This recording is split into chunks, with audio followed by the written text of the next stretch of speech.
Antônio Cardoso, com 42 anos e um patrimônio avaliado em mais de 300 milhões de reais, era o tipo de homem que parecia ter tudo. Seu império hoteleiro se estendia por todo o Brasil, com propriedades de luxo em locais como a Praia do Forte, na Bahia, e a Avenida Atlântica, no Rio de Janeiro. Seu nome era sinônimo de sucesso e seu rosto aparecia regularmente nas capas das revistas de negócios. No entanto, enquanto estava em seu almoço de rotina no Sabor Divino, um dos restaurantes mais exclusivos de São Paulo, o brilho em seus olhos não combinava com sua fortuna. Havia uma solidão profunda, um vazio que nem o prato de alta gastronomia à sua frente, um sofisticado medalhão de filé ao molho de jabuticaba, conseguia preencher. 2 anos haviam se passado desde que sua esposa, Catarina, havia falecido de forma trágica. A perícia da polícia havia concluído que um curto-circuito havia provocado o incêndio que ceifou a vida dela na mansão do bairro de Jardins. Mas Antônio jamais aceitou essa explicação. As investigações particulares que ele contratou, lideradas pelos mais renomados detetives, também não conseguiram encontrar nada de conclusivo. O caso foi arquivado e a dor de Antônio foi forçada a se calar, embora seu coração insistisse em sussurrar que algo estava errado. Ele ainda sentia a ausência dela em cada canto da mansão, em cada silêncio da noite, e a culpa por não ter estado em casa naqueles momentos terríveis era uma ferida aberta. A paz precária de sua refeição foi quebrada por um movimento na entrada do restaurante. O maitre Fábio gesticulava de forma agitada, tentando persuadir uma figura pequena a se afastar. Antônio, intrigado, ergueu o olhar e avistou a menina. Ela não poderia ter mais que 9 anos. Vestia um vestido florido desbotado e um casaco cinza com remendos. Seus cabelos castanhos estavam emaranhados, mas o que mais o impactou foram seus olhos, grandes, negros e incrivelmente perspicazes. A menina, com uma determinação que parecia desafiar as leis da física e da etiqueta, se soltou de Fábio e correu diretamente para sua mesa. Os olhares de todos os presentes, empresários e socialites, se voltaram para a cena. Como uma criança de rua havia conseguido entrar no templo da gastronomia paulistana? A menina se postou à frente de sua mesa, as mãos pequenas e sujas, apoiadas na imaculada toalha branca. Havia algo estranhamente familiar nela. Uma leveza na forma como se movia, um brilho nos olhos que ele não conseguia decifrar. Antônio Cardoso, o homem mais rico de São Paulo, disse ela, com uma voz surpreendentemente firme. Se me der as sobras do seu prato, eu te darei um segredo que mudará sua vida. Antônio franziu a testa, prestes a esboçar um sorriso de incredulidade diante do que parecia ser um pedido inocente. Mas antes que pudesse falar, a menina acrescentou algo que o fez gelar. Eu sei quem fez sua esposa ir para o céu há 2 anos. O mundo de Antônio parou. A voz da menina era um sussurro, mas ressoou em sua alma como um trovão. Ele a encarou, tentando encontrar alguma mentira, mas seus olhos mostravam uma seriedade assustadora para sua idade. Como ela sabia o nome de Catarina? E, mais importante, como poderia ter tanta certeza de que a tragédia não havia sido um acidente? Antônio, com a voz falhando, perguntou como ela sabia daquilo. A menina, de nome Vitória, não respondeu diretamente. Seus olhos se fixaram no prato quase intocado de Antônio. Primeiro eu preciso comer, não como há 3 dias. O estômago de Antônio revirou. Sem pensar 2 vezes, ele empurrou o prato para ela. A fome da menina era palpável, e ela começou a comer com uma urgência que partiu o coração de Antônio. Mas mesmo comendo, seus olhos nunca deixaram os dele. Quando terminou, ela limpou a boca com a servileta de linho, manchando-a ligeiramente, e começou a falar com uma voz que parecia pertencer a alguém muito mais velho. Há 2 anos, na noite do acidente, eu estava me escondendo no parque perto da sua casa, ela começou. Eu morava lá, sabe? E vi alguém entrar na sua mansão pouco antes do fogo começar. Uma figura com capuz, mas que usava os códigos de segurança. Eu sei quem era. E quando você descobrir, vai entender por que tentaram tirar a minha vida também. A mente de Antônio girava. A menção de códigos de segurança confirmava suas suspeitas. Ele perguntou quem era, mas Vitória balançou a cabeça. As mesmas pessoas que levaram sua esposa, ela disse, olhando nervosamente ao redor. Eles sabem que eu vi tudo. É por isso que eu fugi. Antônio notou um detalhe que o atingiu em cheio. Ela parecia muito menor que 9 anos. Quando ele comentou isso, a menina revelou que sua idade verdadeira era 13, não 9, e que a subnutrição dos últimos meses a havia deixado debilitada. O golpe no estômago de Antônio foi ainda mais devastador. Aquela criança havia sobrevivido nas ruas, se escondendo, tudo porque havia presenciado a traição que levou à partida de sua esposa. Vitória, com uma maturidade que Antônio nunca vira em uma criança, explicou que precisava saber se podia confiar nele antes de revelar o nome do traidor. Quando você souber, vai ter que escolher, ela disse, com uma voz que escondia anos de sofrimento. Pode me fazer desaparecer e fingir que essa conversa nunca aconteceu, ou pode me ajudar a obter justiça. Mas se escolher a justiça, sua vida também estará em perigo. Antônio sentiu que estava prestes a cruzar um ponto sem volta. Por que minha vida estaria em perigo? Ele perguntou. Vitória olhou diretamente para ele. Porque o homem que levou sua esposa para o outro plano é alguém em quem você confia, alguém que você vê todos os dias, alguém que tem acesso a cada canto da sua vida. Uma nova onda de medo e incredulidade tomou conta de Antônio. Quem poderia ser? Ele olhou ao redor, os outros clientes parecendo distantes, como se estivessem em um filme em câmera lenta. Ele exigiu que ela contasse tudo. Vitória respirou fundo, como se estivesse preparando-se para uma prova de natação. E então revelou o nome, Pedro Vasconcelos.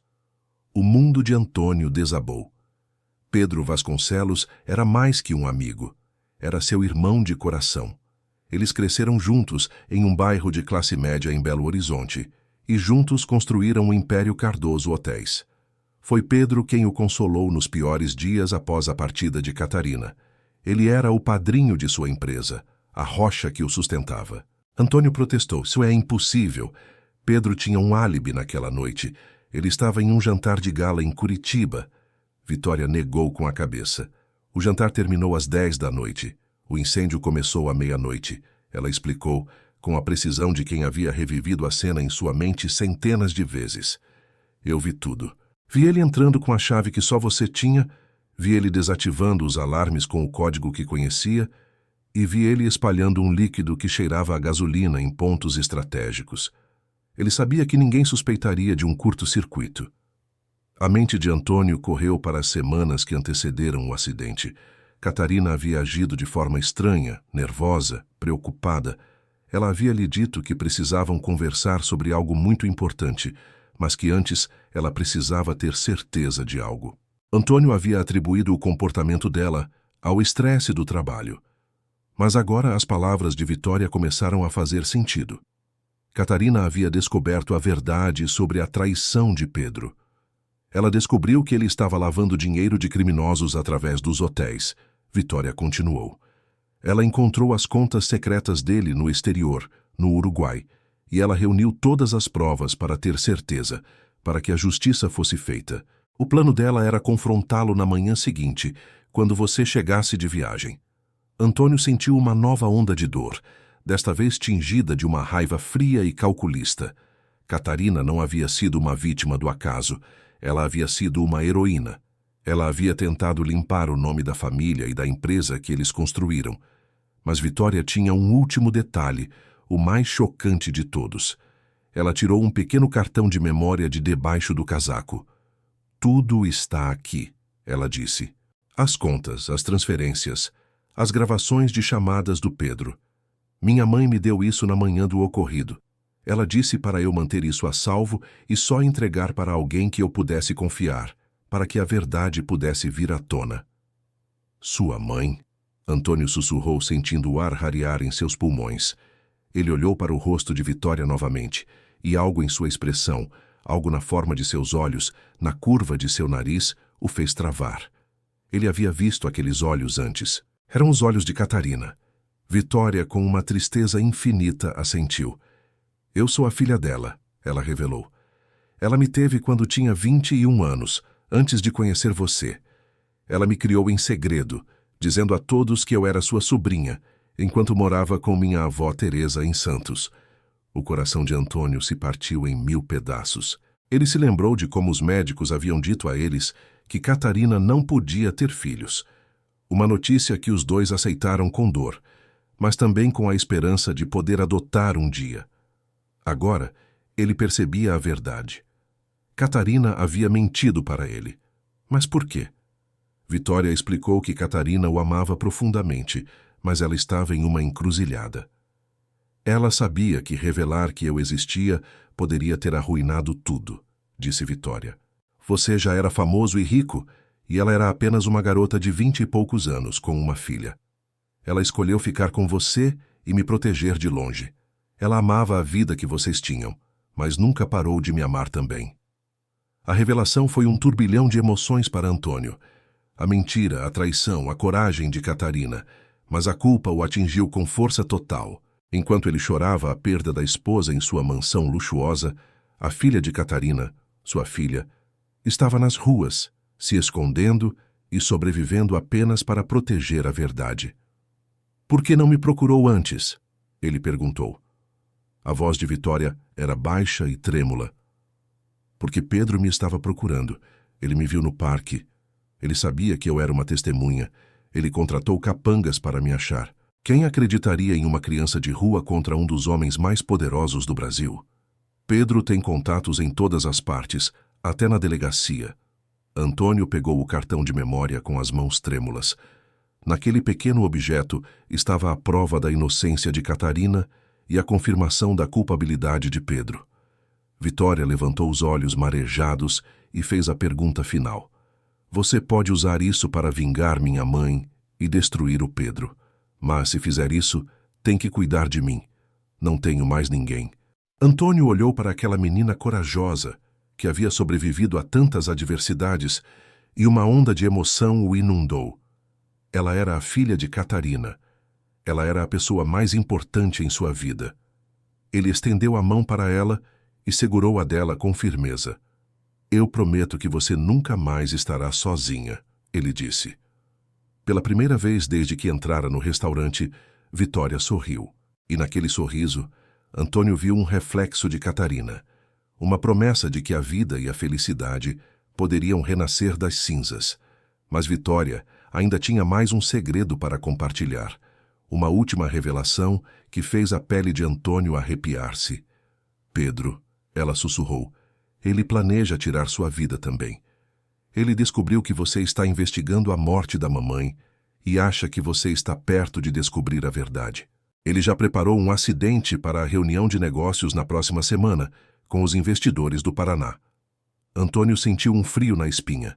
Cada um de seus movimentos, cada uma de suas buscas por respostas, tudo havia sido relatado a Pedro, o amigo que ele tanto confiava.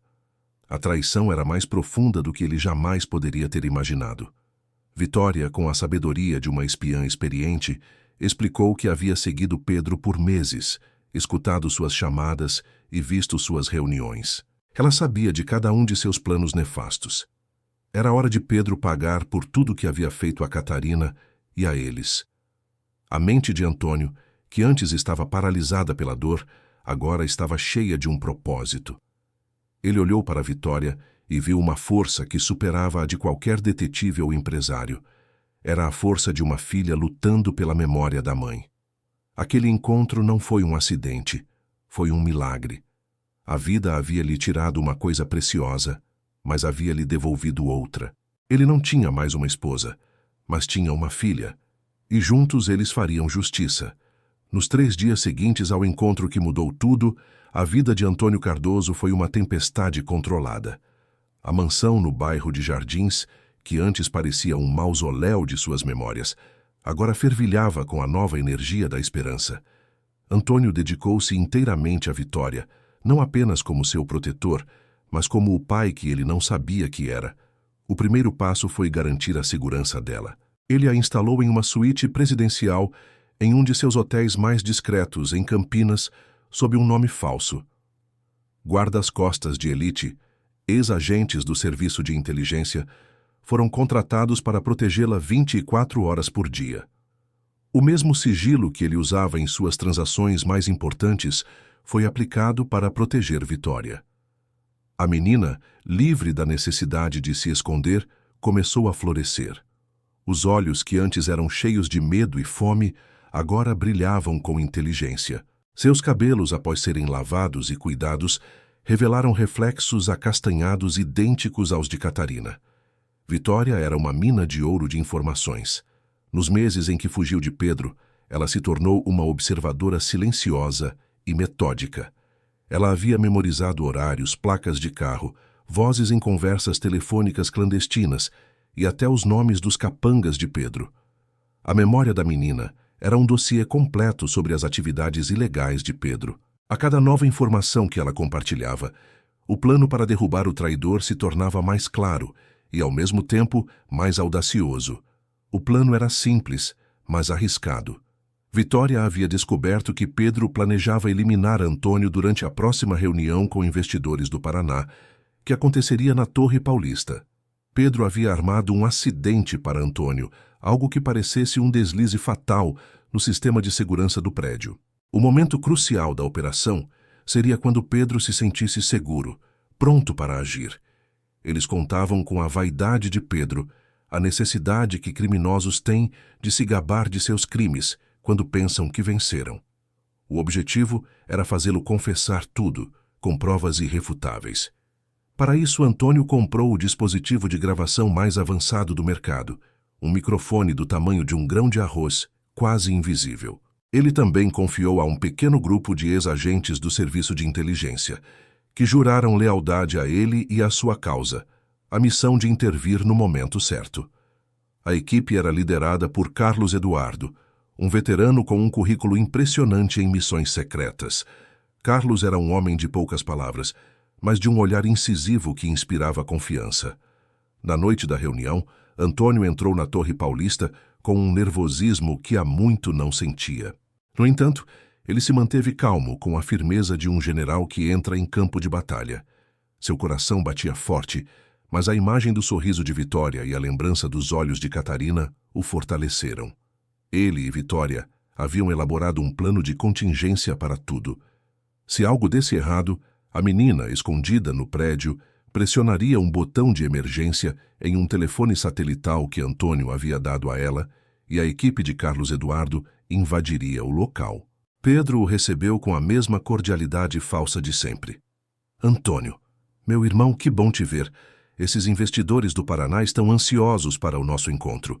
Este projeto em Balneário Camboriú vai ser um sucesso sem precedentes. Ele falava com um entusiasmo exagerado, e Antônio, agora com a clareza da verdade, via a máscara do traidor. A reunião transcorreu sem intercorrências durante a primeira hora. Os investidores estavam impressionados com a visão e as cifras apresentadas, mas Antônio notava que Pedro olhava para o relógio a cada 5 minutos, um tique nervoso que ele nunca havia notado antes. Precisamente às 22h30, Pedro se desculpou, alegando ter que atender uma ligação urgente. Antônio, por favor, me acompanhe ao meu escritório privado. Podemos discutir os próximos passos em paz, ele disse. Antônio seguiu Pedro, sabendo que aquele era o momento que eles esperavam.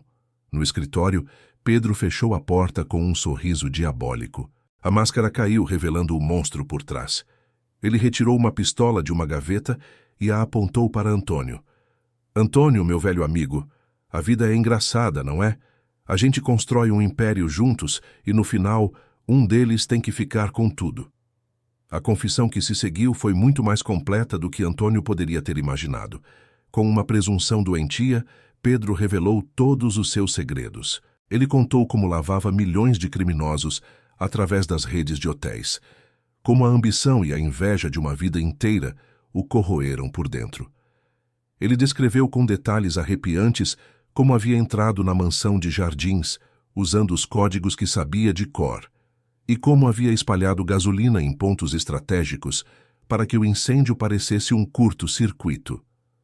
Sua esposa, ele disse com um tom de escárnio, ela era inteligente demais para o próprio bem. Tinha descoberto tudo. Ela me confrontou e eu não tive escolha. Tive que mandá-la para o outro plano, meu amigo. A vida de um homem de negócios é cheia de decisões difíceis. Ele riu, um som oco e aterrorizante. Pedro também falou do testemunha que ele vinha procurando, a pequena mendiga que se escondia no parque. Ele se gabou de como seus homens a haviam buscado por meses, sem sucesso.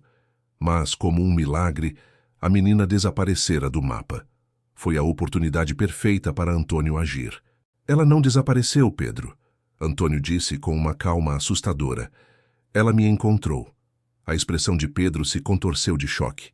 Do que você está falando? Quem você encontrou? Ele perguntou. Antônio sorriu. Eu encontrei Vitória. O nome pareceu ter o poder de uma bomba. Pedro ficou rígido, com os olhos arregalados.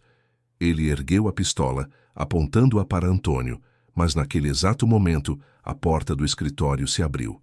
Vitória entrou, pequena, mas com uma dignidade enorme. Ela segurava a pequena gravadora nas mãos. Eles te encontraram, Pedro, ela disse, sua voz tão pura e clara que parecia a de um anjo. E eles vão te encontrar, de novo, porque a verdade sempre vence. Atrás dela entraram os 3 agentes de Carlos Eduardo. O rosto de Pedro era uma mistura de ódio e desespero. Ele tentou virar a pistola para Vitória, mas Antônio, com uma velocidade que ele não sabia que tinha, se lançou sobre o amigo traidor. Os agentes intervieram rapidamente, imobilizando Pedro, que gritava insultos e ameaças, prometendo que seus sócios no crime iriam se vingar. Mas Antônio não prestou atenção. Pela primeira vez em 2 anos, ele sentiu um alívio imenso, como se um fardo de 100 quilos tivesse sido tirado de suas costas. Catarina poderia finalmente descansar em paz. O milagre que ele tanto esperava havia acontecido. Enquanto Pedro era levado algemado, Vitória se aproximou de Antônio. Seus olhos ainda estavam marejados, mas agora de um alívio puro e genuíno. Ela estendeu a mão para ele. Antônio a segurou e um sorriso apareceu no rosto de Vitória, um sorriso que iluminou o escritório. A confissão de Pedro estava gravada, irrefutável. A coragem de uma menina e a fé de um homem haviam desvendado a mais profunda traição. Um milagre de justiça que provava que o amor verdadeiro não morre, apenas se transforma. A noite havia sido um sucesso, mas a jornada deles estava apenas começando. Eles ainda tinham um futuro para construir, uma família para formar e uma promessa a cumprir. A vida de Antônio nunca mais seria a mesma, e ele não poderia estar mais feliz por isso. 6 meses se passaram desde a noite fatídica na Torre Paulista. O julgamento de Pedro Vasconcelos se tornou um evento midiático sem precedentes em todo o Brasil.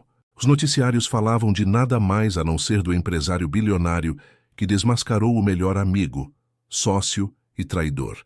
Tudo graças à coragem de uma menina de 13 anos. Mas, para Antônio Cardoso e Vitória, o espetáculo midiático era secundário. O que importava era a busca pela justiça. Durante o processo judicial, Vitória demonstrou uma fortaleza inacreditável. Ela não era mais a criança faminta e assustada que Antônio encontrara no Sabor Divino. Em vez disso, ela era uma testemunha poderosa, cuja clareza e determinação impressionaram até mesmo os juízes mais céticos. Cada detalhe que ela forneceu sobre a noite do incêndio, a rotina de Pedro e o plano criminoso, era como uma peça de um quebra-cabeça que se encaixava perfeitamente. Antônio, com o coração cheio de orgulho, havia se transformar de sobrevivente em uma heroína. A vida de Antônio também mudou por completo. A mansão no bairro de Jardins, que antes era silenciosa e melancólica, agora era preenchida com o som da vida. Ele renovou a casa, transformando-a em um lar.